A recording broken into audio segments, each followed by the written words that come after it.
Olá pessoal, no primeiro vídeo a gente viu as influências gerais da linguagem Rush, né? No segundo a gente viu algumas motivações, né, de que algumas empresas poderiam ter em trabalhar com a linguagem, usar no futuro, alguma coisa assim.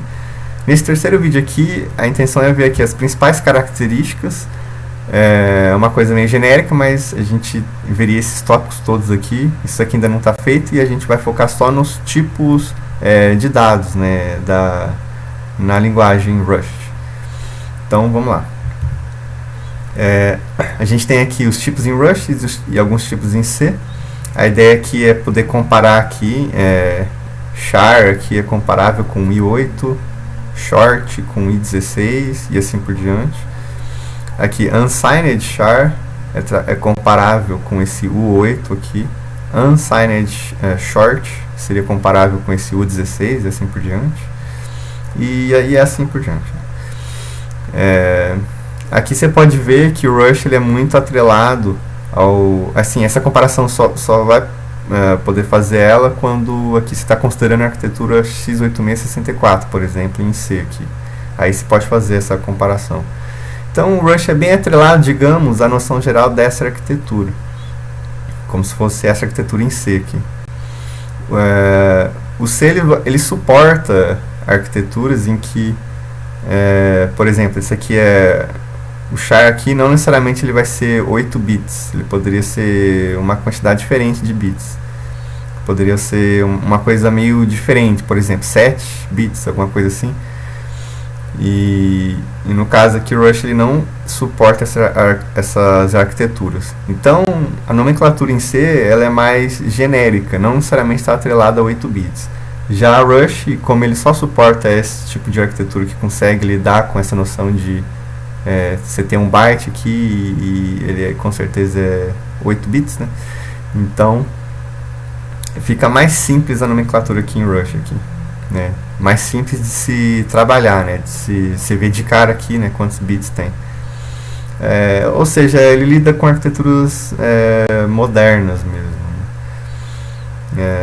Então isso aí pode ser uma coisa que não permita que você utilize a linguagem, né? Então é uma coisa para se analisar, que você deve analisar, né? Então aqui, unsigned short aqui seria esse U16, o U aqui é unsigned, seriam inteiros positivos apenas, esses inteiros aqui podem ser negativos.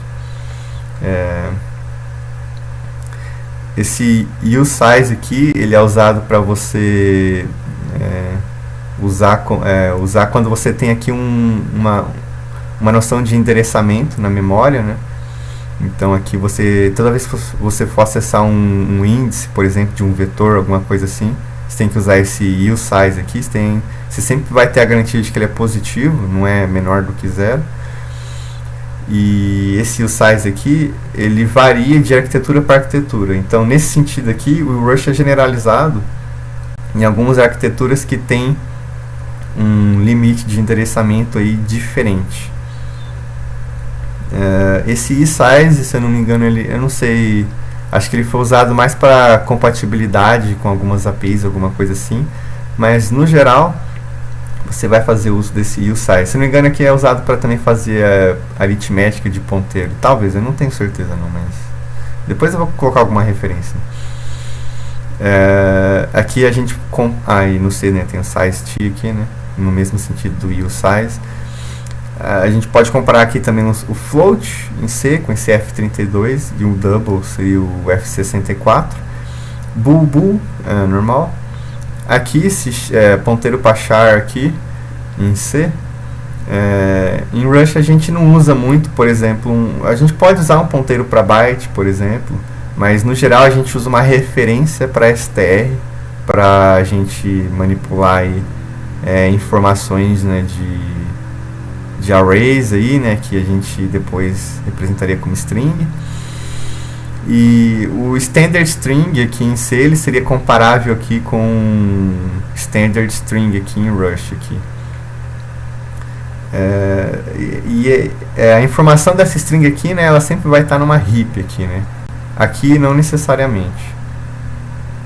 Então Então agora eu acho que vale a pena a gente ver algumas formas de combinar esses tipos. A gente já vai ver aqui struct e assim e enum, essas coisas, só que antes acho que vale a pena a gente ver esses tipos interessantes aqui que podem ser um pouco diferentes do que a gente está acostumado em outras linguagens, aí, como o C, por exemplo. O primeiro tipo interessante aqui é o que eles chamam de tupla. E no caso de uma tupla aqui, ao invés da gente falar que, por exemplo, A tem um tipo de U8 ou tipo bool, por exemplo, no caso aqui ele fala que ele tem esse tipo aqui, que é vários tipos separados por vírgula e entre parênteses. No caso aqui, o A aqui, aqui eu omiti aqui, né? Mas ele tem esse tipo aqui. E no final das contas é um tipo, é uma tupla, que é uma combinação desses três tipos aqui. Então aqui a gente diz que o A ele tem um tipo que é exatamente um conjunto, é uma combinação desses três outros tipos aqui. No caso aqui, para instanciar aqui um objeto aqui mesmo, né, nesse tipo aí, a gente pode fazer let A é igual, e aí a gente coloca três valores aqui em parênteses aqui, né, que aqui a gente está jogando eles para dentro de uma tupla. E aí aqui, por exemplo, o 5 aqui batendo no U8, tipo U8, o true aqui valendo no tipo bool e o 1.1, por exemplo, aqui valendo no tipo F32. No caso aqui eu não precisaria nem colocar essas informações aqui, né, porque o Rush ele poderia inferir, né, o tipo exato da tupla, mesmo o tipo sendo uma tupla, ele poderia inferir o tipo dos elementos aqui da tupla. Mas eu posso também declarar que ele é uma tupla com três tipos, e eu posso deixar em underline aqui que ele também vai fazer essa inferência aí do tipo realmente de cada um aqui, porque aqui vai ser o 8, bool e F32. Para acessar aí os valores, né, dentro de cada tipo específico da tupla, a gente consegue acessar usando o ponto e aí um índice em que o valor estaria dentro da tupla. No caso aqui, então, o A.0 ele diz respeito ao valor de um tipo 8, que é o 5. Né? O A.1 é um valor do tipo 1. A.1 é um valor do tipo bool, valor true. E o A.2 aqui é um valor do tipo F32, que é o valor 1.1 aqui. Uma outra forma da gente acessar esses valores é desconstruindo o A. Aqui a gente construiu o A e a gente poderia desconstruir o A também. Nesse caso aqui, a gente está criando três variáveis, U, B e F, e a gente está falando que a gente está falando assim, let uma tupla dessas três variáveis ser igual a A. O que ele está fazendo? Ele está pegando A, porque ele sabe que o A tem esse tipo aqui, né? Que é esse tipo aqui. Então ele tá criando uma variável U valendo A.0, uma variável B valendo o A.1, uma variável F valendo o A.2. É só uma outra forma de você acessar os valores do A aqui. Você pode desconstruir o A também. Um outro tipo de variável interessante é a tupla nomeada. Antes aqui é uma tupla direta, sem nenhum nome em especial. A gente pode dar um nome para essa tupla, que no caso aqui é o mesmo tipo de tupla, só que aqui a gente está colocando o nome de x, e a gente já está declarando como uma struct. Então uma struct chamada x, então A aqui já tem o tipo x, e aí também nada mais é do que uma tupla no final das contas, só que é uma tupla que tem um nome. E a gente pode usar esse nome aqui para ficar mais fácil aqui, por exemplo. Aqui a gente fala que a gente tem uma variável do tipo x, ao invés de falar que ela tem uma variável que é um conjunto de três coisas e tal. Fica mais fácil às vezes de usar. E às vezes pode te ajudar você a separar uma struct da outra. Uma é x, a outra pode ser y, mesmo que elas tenham os mesmos, digamos assim, os mesmos valores aqui, né, dentro da tupla. Então aqui é parecida a forma de a gente declarar um objeto nesse tipo x aqui, a gente simplesmente fala é igual antes, né?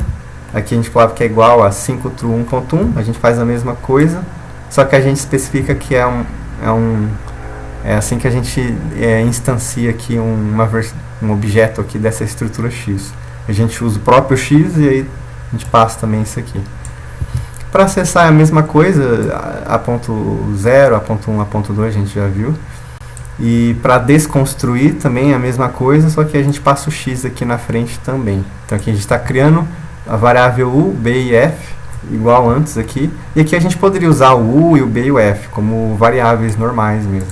E aqui também a gente consegue usar o U e o B e o F como variáveis normais também. Outro tipo interessante de variável, né, tipo de dado, são as arrays, que elas são um conjunto de elementos também. As tuplas, elas também são um conjunto de elementos, só que nesse caso aqui, os elementos podem ter tipo, cada um pode ter um tipo, por exemplo. Nada impede de ter o mesmo tipo também. Mas no caso das arrays aqui, elas sempre têm o mesmo tipo. No caso aqui é o 8. Nesse caso aqui, né, específico, é uma array, é uma lista de 3 elementos e todos são o 8. E aqui no caso aqui, estou dando um exemplo aqui, criando aqui uma array com 3 elementos, 7, 8, 9. E aqui se eu quiser declarar o tipo, né, essa aqui é opcional, que ele vai fazer a inferência, mas o tipo é tem essa sintaxe aqui, que é os colchetes, o tipo em si dos elementos, né, ponto e vírgula, e o tamanho da array. E no caso das arrays, a gente consegue acessar os valores desse objeto A, por exemplo, aqui, usando de forma parecida com as tuplas, mas utilizando o colchete, e aí acessando aqui o índice, por índice aqui. Então, índice 0, índice 1, índice 2 aqui nesse objeto A. E de forma parecida também a gente consegue desconstruir uma array, que é uma forma alternativa de se acessar os valores dela. Nesse caso que a gente está criando 3 variáveis, esquerdo, meio e direito, e a gente consegue usar essas variáveis aqui como se elas tivessem sido criadas assim. Let esquerdo é igual a 0, let meio é igual a 1, let direito é igual a 2. É só uma forma alternativa de acessar os valores. E aí a gente tem aqui casos interessantes desses tipos que a gente viu. A gente pode ter uma struct X, e essa é a declaração da estrutura mesmo. É uma estrutura. Todas essas daqui são estruturas chamadas de tipos iniciais. Elas têm uma característica delas ter tamanho 0, o que é um pouco diferente do jeito que funciona da linguagem C. Se eu não me engano, no C, geralmente as coisas têm tamanho 1, ou alguma coisa nesse sentido assim. Se eu não me engano, acho que o void, por exemplo, em C, ele não tem um tamanho 0, por exemplo.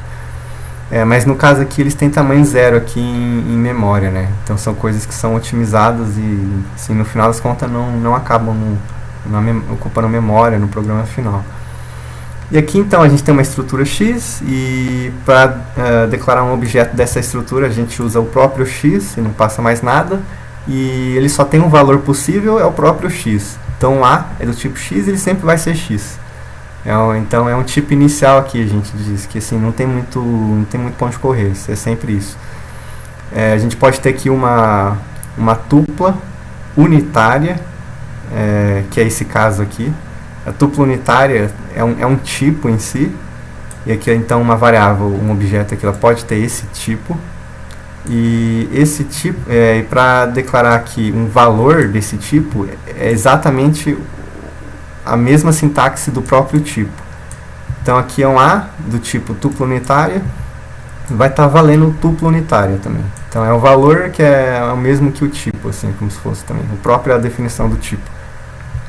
Isso aqui seria então uma combinação dos dois, né? E é o que a gente já viu, né? Que a gente pode ter tuplas nomeadas. Isso aqui seria uma tupla unitária nomeada, que aí também essa declaração dessa estrutura. E aqui é um objeto com esse tipo, e aí para ele ter um valor, que é o único valor possível, a gente faz o nome, e aqui passando aqui uma tupla vazia também. E finalmente a gente também tem aqui uma array de tamanho 0, é um caso especial da array também, porque ela tem assim, ela tem 0 elementos, tamanho 0 que eu quis dizer é 0 elementos, mas ela também tem tamanho 0 em memória também. Aqui eu nem coloquei aqui o tipo específico, né? No caso poderia ser o 8, mas se a gente declarar aqui uma array de 8, o 8 de 0 elementos, né? Assim que a gente poderia declarar o valor dela, mas isso aqui vai ter um tamanho 0 em memória, então isso aqui é meio que vai ser otimizado, né, no programa. Mas assim a gente poderia ter também, nada impede da gente ter uma array de tamanho 0, uma array que o tamanho sempre vai ser 0, né? E a gente vai aqui, a gente vê os tipos iniciais, aqui a gente vai ver os tipos finais. Algumas características dele é que eles são vazios, entre aspas, e eles são ininstanciáveis. A gente não consegue instanciar eles. Então a gente usa para indicar impossibilidade. Por exemplo, a gente vai ver mais tarde como funciona as enums mais para frente, mas uma enum sem nenhuma variante, ela vai ser um tipo final. E também o uso da exclamação como um retorno, por exemplo, como um tipo, também indica um tipo final inalcançável, ininstanciável. Isso aí é utilizado para a gente, na compilação, a gente indicar a impossibilidade. Então acredito que agora a gente já pode passar para combinar os tipos básicos para eles virarem estruturas e enumerações. A gente vai ver logo em seguida agora. Então, uma vez que a gente viu aqui os tipos individualmente, a gente vai ver algumas formas de combinar esses tipos aí. Então, a primeira forma de combinação que a gente vai ver é o produto dos tipos. Então, esse tipo 8, uma combinação de produto com o tipo bool, a gente vai ter um novo tipo. E o que significa essas coisas aqui? Aqui tem 256 possibilidades. Aqui tem duas possibilidades. A gente criar um tipo que é a combinação produto desses dois tipos, a gente vai ter um tipo que é 256 multiplicado por 2, por duas possibilidades, né? Que vai dar 512 possibilidades. Então, essa é a intenção agora, de ver o tipo produto. A gente vai ver que esse tipo produto aqui é struct, porque se a gente tem aqui uma struct que tem dois fields, um 8 e uma bool, a gente consegue montar aqui um objeto dessa struct aqui, arrumando os fields desse objeto, né?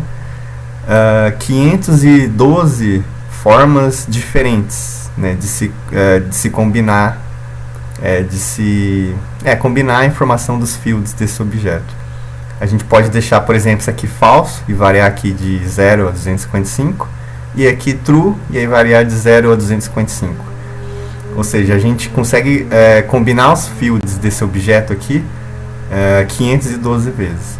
Então, a noção de você multiplicar os tipos e criar um novo tipo a partir dessa multiplicação aí desse produto, que é o chamado tipo produto, é o que dá origem à noção de struct.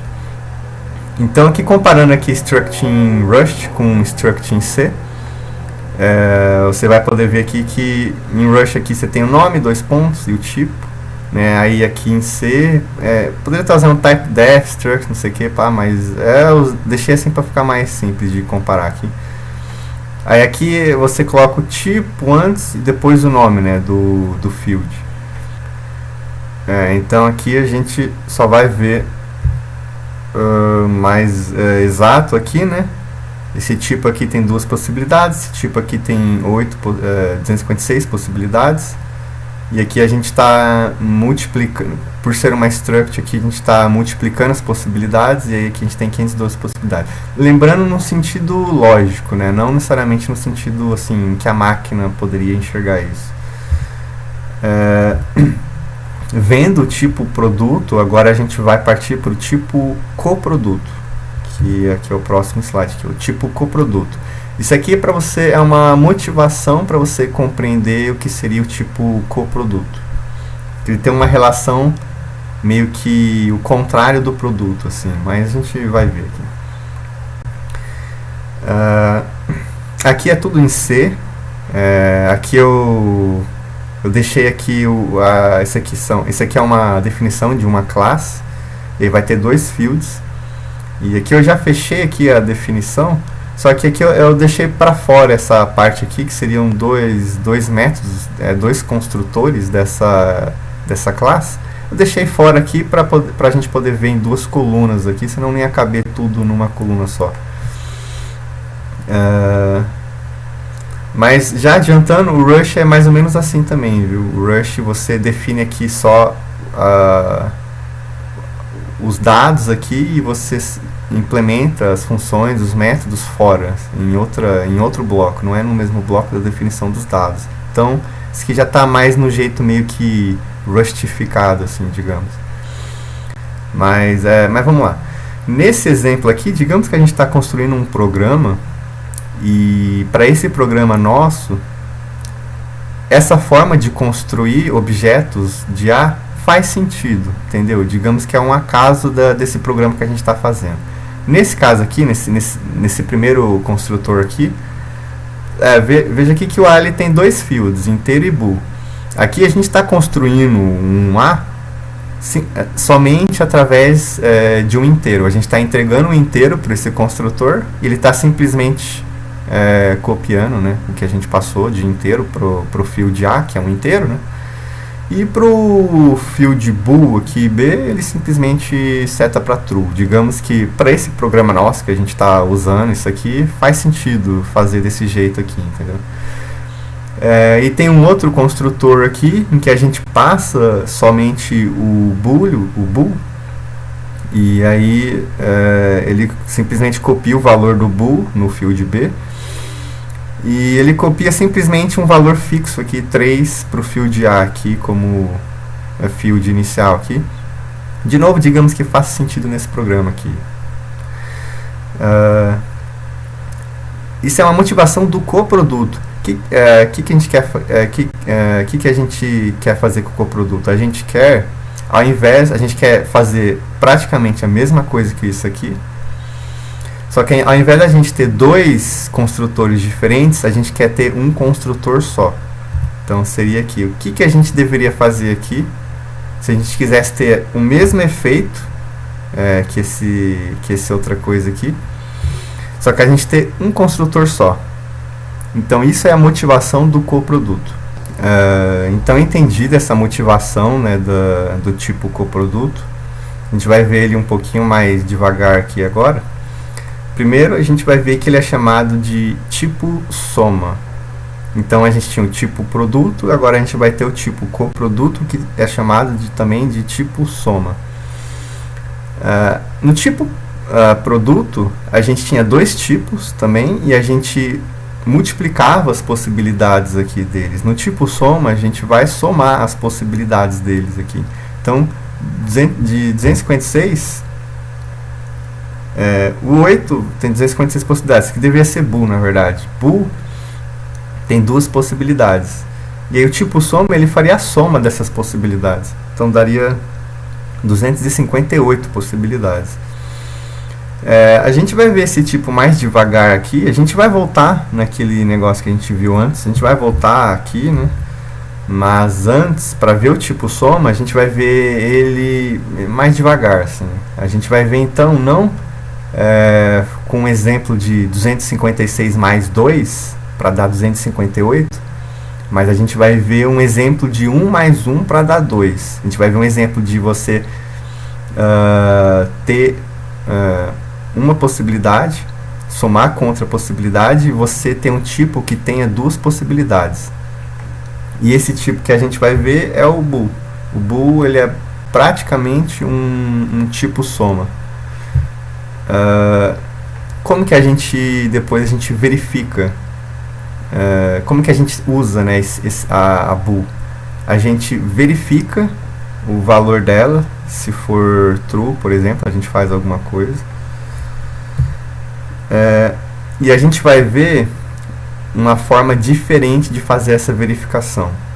Ao invés da gente usar o if, a gente vai usar o match, e aí aqui no if a gente coloca a condição aqui. No match é diferente, a gente coloca só o objeto e a gente tem que listar as possibilidades de valores para esse objeto. E aí, dependendo aí nesse valor, a gente vai fazer alguma coisa acontecer, entendeu? Então, essa é a sintaxe do match usado em Rust. Então, se dá match de algum valor, e aí você tem que listar as possibilidades desse valor, e aí, dependendo aí da possibilidade, dependendo do valor realmente daquele objeto, você vai fazer alguma coisa acontecer. Então, é parecido com if, só que no caso aqui é um pouco diferente, né, a forma de você tratar isso. Isso aqui você tem que colocar essa igual, maior aqui também, etc. A gente vai ver então um exemplo de tipo soma em Rust. E os tipos soma são enums. Então, o tipo produto é struct e o tipo soma são os enums. A gente vai ver um primeiro exemplo aqui de tipo soma que a gente vai chamar de OE, porque a gente vai ter aqui duas possibilidades de valores, um ou outro. Então, aqui eu chamei de OE porque ou é um ou é outro, entendeu? Para ficar assim, fácil de pensar sobre isso. E aqui a gente vai ver então um exemplo da gente criar esse tipo de enum. Então aqui a gente está criando um objeto aqui chamado i. Ele vai ser um enum, um enum daquele tipo OE, né? E aqui a gente está falando que ele vale exatamente o 1. Então é assim que a gente faz aqui. A gente escreve o OE, dois pontos, e aí dessas possibilidades aqui. Isso aqui, dentro de um enum, uma possibilidade aqui, que é basicamente um nome, né? Isso aqui é chamado de variante. Então aqui você escreve o enum e aí você acessa uma variante desse enum. Então o i aqui, ele vale ou é 1, entendeu? O j aqui no caso, ele vale ou é outro. E aí, como já falei antes, né, no Rust ele vai conseguir inferir que o j aqui ele tem o tipo desse enum aqui, entendeu? Lembrando que esse OE aqui é um tipo soma. Então, e o jeito que a gente faz o if, digamos assim, né, nesse cara, digamos que a gente criou aqui um objeto que a gente chamou de OE, né? Aqui a gente criou o i e o j, mas digamos que a gente criou um chamado OE também, né? Digamos que é um objeto aqui daquele tipo OE. E aqui a gente está fazendo o match, né? Então a gente tem que listar as possibilidades de valor para esse tipo. Então, ou ele vai ser o OE1 ou ele vai ser o OE outro. Aqui a gente tem um objeto desse tipo OE, né? E aqui a gente verifica se ele for aqui esse valor aqui, né? Essa variante desse enum ou essa variante desse enum, né? A gente pode fazer alguma coisa acontecer, entendeu? É tipo um if. Então não é muito diferente daquilo que a gente viu antes aqui. Não é muito diferente disso aqui. O match você pode fazer sobre booleans também, né? Sobre inteiros, etc. Mas aí é como se fosse a variante aqui. Se for true vai acontecer uma coisa, se for false vai acontecer outra. Aqui é parecido, se for um vai acontecer alguma coisa, ou se for outro, aí vai acontecer outra coisa. A gente vai ver aqui agora, eu vou voltar aqui a definição do primeiro enum que a gente viu. Ele só tem duas variantes, e essas variantes simplesmente são nomes.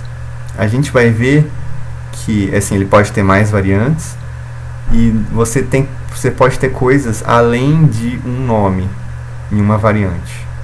Então a gente vai ver aqui.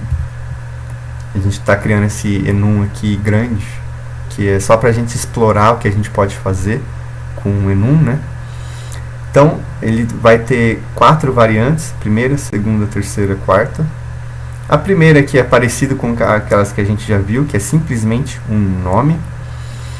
A segunda variante aqui, além dela ter um nome chamado segunda, ela também carrega um tipo. E aqui é um tipo bool. O bool aqui é só para dar um exemplo, né, de um tipo. Poderia ser um 8, poderia ser qualquer coisa. Então isso aqui é chamado de uma variante, sei lá, é uma variante que ao mesmo tempo ela também é uma tupla nomeada, como se fosse. É uma tupla unitária nomeada, como se fosse. Eu não vi, não sei o nome exato agora, né? Que deve ter algum nome formal isso aqui, mas enfim. Isso aqui é a terceira, é parecido com a segunda. E que no caso aqui ela está carregando aqui o A. O A a gente definiu ele mais para trás, deixa eu ver onde que ele está aqui. O A é o S-struct aqui, então vamos voltar para frente. Essa terceira variante, além de ela ter um nome chamado terceira, ela também carrega um tipo parecido com a segunda, só que em vez de ser bool, é um outro tipo, é uma struct, o tipo A. A gente já vai ver, né, como que a gente usa isso aí tudo. E a quarta aqui,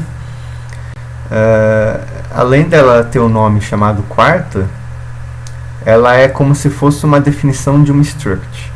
E aí a gente vai ter aqui também, é como se fosse uma struct, é como se ela carregasse uma struct anônima praticamente. E essa struct vai ter 2 fields, e aí cada field pode ter um tipo. Então essas são as possibilidades de você ter aqui as variantes e os nomes das variantes, e também se elas carregam alguma coisa ou não. Uma variante aqui, a segunda, por exemplo, ela poderia carregar vários tipos aqui. Poderia ter bool, vírgula, 8, vírgula, outra coisa. Poderia ter uma lista aqui de coisas que ela carrega também. Então, aqui vamos ver um match sobre essa... antes de ver o match... vamos ver o match primeiro. O match sobre um objeto desse tipo E, né? A gente tem que listar todas as possibilidades. Então, ou é a primeira, ou é a segunda, ou é a terceira, ou é a quarta. Então, essas são todas as possibilidades de um objeto dessa enum. Sendo a primeira, a gente não tem... A primeira que é simplesmente um nome, não carrega nenhum valor com ela, né, atrelado a ela, nenhum tipo, né, atrelado a ela. Então a gente simplesmente usa desse jeito mesmo aqui. Se for a primeira, a gente pode fazer alguma coisa acontecer. Já nas outras, na segunda, terceira e quarta, elas carregam informação com ela. Então a gente pode pegar essa informação que elas carregam. Então a gente pode pegar essa bool que ela está carregando, que ela vai estar carregando, entendeu? Se cai na variante segunda aqui, ela vai estar carregando um bool. Então a gente pode pegar esse bool aqui. A gente pode chamar ele de B, por exemplo, e pegar ele. A gente pode chamar do que a gente quiser. Se a gente quisesse colocar um X aqui, esse X ia estar valendo o valor dessa bool. E aí a gente poderia usar esse B, esse X, né, aqui dentro. Aqui. Ou no caso aqui, como a gente está capturando aquele bool em B, a gente pode usar o B aqui dentro aqui desse escopo aqui. De forma similar, caso o valor desse E aqui, ele seja a variante dele seja a terceira, no caso a terceira aqui, ele vai estar carregando um A, uma struct A que a gente criou lá. Então aqui a gente pode também capturar esse A que ele criou. A gente pode chamar de qualquer coisa aqui. A gente pode capturar esse A e usar esse A aqui dentro aqui desse escopo aqui. No caso a quarta aqui, ele vai como se fosse uma estrutura anônima aqui, e ele vai estar carregando esses 2 fields aqui, F e G, e cada um é uma bool, e a gente pode capturar esses caras aqui, o F e o G, e usar eles aqui. O F vai ser uma bool e o G vai ser a outra bool, né? Então, se a gente quiser, na verdade, também contar quantas possibilidades esse E tem, não, quer dizer, aliás, antes de contar as possibilidades do E, que essa conta está feita aqui do E, a gente vai avançar um pouco e voltar, a gente vai, aliás, voltar aqui, ó, no começo aqui, ó. A gente queria ver o tipo soma entre um U8 e uma bool, porque a gente tinha visto um tipo produto, né, entre um U8 e uma bool. Agora a gente queria ver um tipo soma entre U8 e bool. E agora a gente já pode ver como é que vai ficar. Lá pra frente. Aqui. A gente chamou de E de novo aqui, a gente criou um outro programa, digamos. Esse aqui é o tipo soma entre um U8 e uma bool. A gente pode chamar aqui de... a gente pode ter duas variantes, uma caso ele seja uma bool e outro caso ele seja um inteiro. E caso ele seja uma bool, vai estar carregando uma bool. Então esse aqui é simplesmente um nome que a gente dá. Podia ser o nome primeiro e segundo, por exemplo. Mas é um jeito que a gente poderia definir então um enum que ele seja o tipo soma entre uma bool e uma U8. Que aqui a gente tem aqui uma variante que carrega essa bool e uma variante que carrega esse U8. No caso da bool aqui tem duas possibilidades. No caso do inteiro aqui, o int aqui, ele tem 256 possibilidades, caso ele seja a variante int. Então, quantos objetos e a gente conseguiria fazer diferentes um do outro? Então, a gente poderia fazer um e que seja sempre bool, ele poderia valer false ou true, duas possibilidades.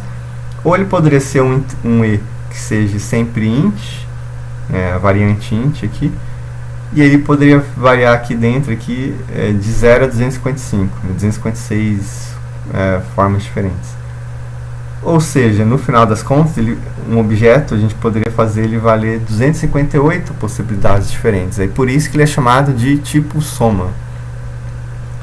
E o match sobre um objeto desse tipo aí, a gente daria um match e a gente verificaria cada variante. E a gente poderia, por exemplo, capturar aqui, né, no caso que a gente poderia criar uma variável chamada u, que ia pegar o valor do 8 em si, né, e a gente poderia usar o u aqui.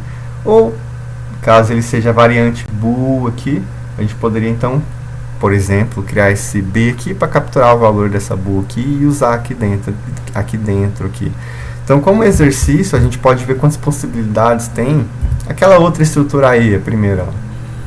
Então ela tem 4 variantes, então a gente vai pegar as possibilidades desse cara aqui, somar com as possibilidades desse cara aqui, somar com as possibilidades daqui, somar com a possibilidade desse cara aqui, porque esse aqui só tem uma possibilidade, né? A gente pode criar um E, em que ele seja a primeira variante, e é isso aí, entendeu? É só uma possibilidade. A gente não tem como ele ser duas vezes a primeira, por exemplo, diferente. Sempre que ele for a primeira variante, ele vai ser sempre a mesma, vai ter o mesmo valor, digamos assim. Então aqui é uma possibilidade, isso aqui é duas possibilidades, caso ele caia aqui é duas possibilidades. Isso aqui a gente já viu aquela struct A lá, que é 512 possibilidades. E a quarta aqui ele tem 2 vezes 2, então a quarta aqui são 4 possibilidades. Então, vendo aqui, né, duas possibilidades. Como como se fosse um struct, vai estar multiplicando essas possibilidades, vai valer 4. Aqui ele é aquele 256 vezes 12, vai ser 512 possibilidades, aqui 2 possibilidades e aqui uma possibilidade só. Então no final ele seria que é uma soma disso tudo, por isso que é um tipo soma, e aí a gente teria 519 possibilidades aí, pelo menos no sentido lógico, né, para um objeto desse tipo E aqui, nesse caso esse E aqui. Então você já viu que a gente pode sair combinando structs e enums e sair combinando, e a gente consegue fazer tipos ricos desse jeito aqui, que tem possibilidades que no sentido lógico são operações de soma e multiplicação, entendeu? Então a gente aqui de novo a finalização aquele objetivo inicial lá, né, de ter um tipo soma entre um 8 e uma bool. E aí agora a gente vai afastar um pouco e ver alguns enums que são interessantes para o Rust.